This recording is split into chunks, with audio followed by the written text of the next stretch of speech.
Hi everyone, this is Jen with northcoastgardening.com, and I'm here today to show you how to sharpen your hori-hori or soil knife and your pruning shears. So the benefits of having a nice sharp hori-hori is that you can then cut roots with it. You can cut your landscape fabric if you're trying to plant in landscape fabric. A nice sharp edge really makes things a lot easier. Also allows you to really get into the soil a lot more smoothly. Because you don't have the drag. I mean, just having that nice sharp edge really just lets you get in there and do your work without thinking about it, without a lot of effort. So it does save you some effort on your wrists and things.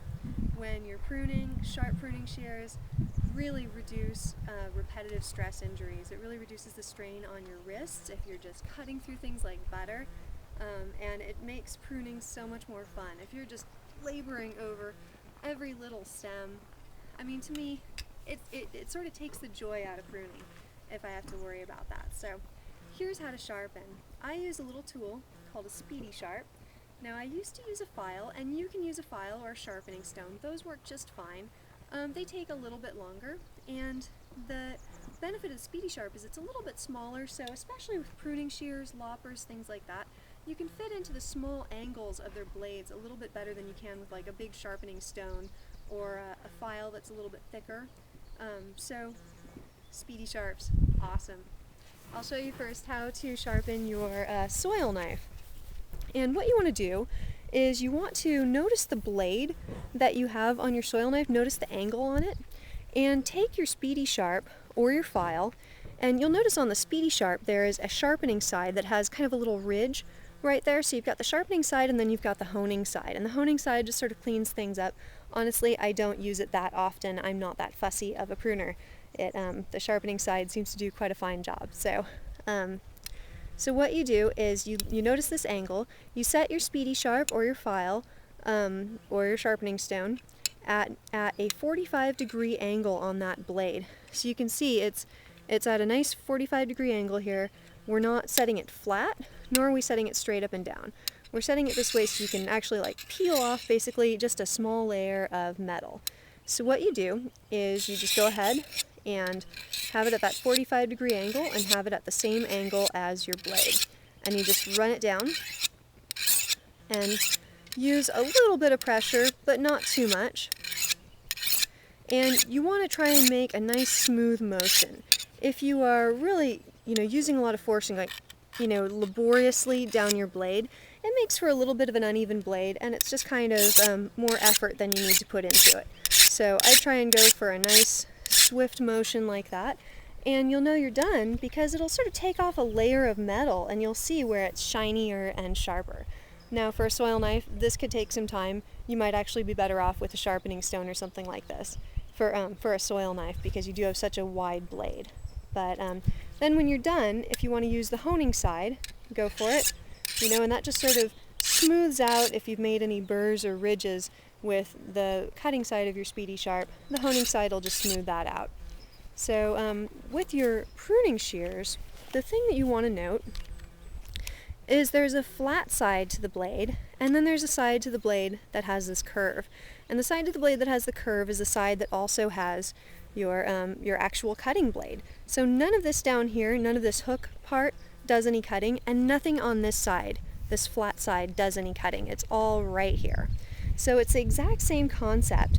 You just want to angle your Speedy sharp so that you're looking at this one small little blade area. I mean, it's like a millimeter, 2 millimeters wide, and you just want to look at that and look at the angle of it, and set your Speedy sharp at a 45-degree angle. Same concept with a file or a sharpening stone. Set it at a 45-degree angle and run it in a smooth way along your pruning shears. Now, one thing you want to keep in mind, particularly with the pruning shears, is that you don't want to hurt yourself. So if you're going like this, it would be really easy to me to imagine that you can slip and cut your finger. And indeed, I have done that once before. It was not fun. I had just sharpened my pruning shears, so it sliced me pretty good. So what I do is just try and look for an angle with each of your tools to where you're going to be safe. So once again, 45-degree angle, and also angled in the other direction so that it is respectful of this blade edge. And then you just run it down the blade edge until you've taken off a layer of metal, and you can see that your blade is shiny, clean, gorgeous again. So that is pretty much it. It is not rocket science, but you'd be surprised. A lot of people really just don't get around to it, and you are going to be thrilled. If you're one of those people that doesn't get around to sharpening your shears, you're going to be really thrilled when you notice the difference between your old, dull pruning shears and a nice, freshly sharpened pair. Another thing you can do to help yourself in pruning, give these suckers a scrub down. I mean, you can use like WD-40 or a silicone spray, or even vegetable oil and a little Brillo pad or the scrubby side of a sponge. The main thing is you want to put some oil onto your pruning shears, onto the metal, and scrub it really good. Do not ever wash your pruning shears. Bad. You will get all kinds of rust in these areas that are going to be very hard to clean out again. But a little bit of oil, and you just scrub off if you've got, sap on one side of your blade. I mean, just scrubbing that off, it's going to make things run so much more smoothly. And then just putting a little bit of oil in the moving parts can really help. Now, Fine Gardening says you can use motor oil. I mean, that's fine. When I think of pruning after I put motor oil on my shears, I just don't like the idea. I use either WD-40 or a little bit of vegetable oil. I'm sure WD-40 is no better than motor oil, so I'm being needlessly snooty.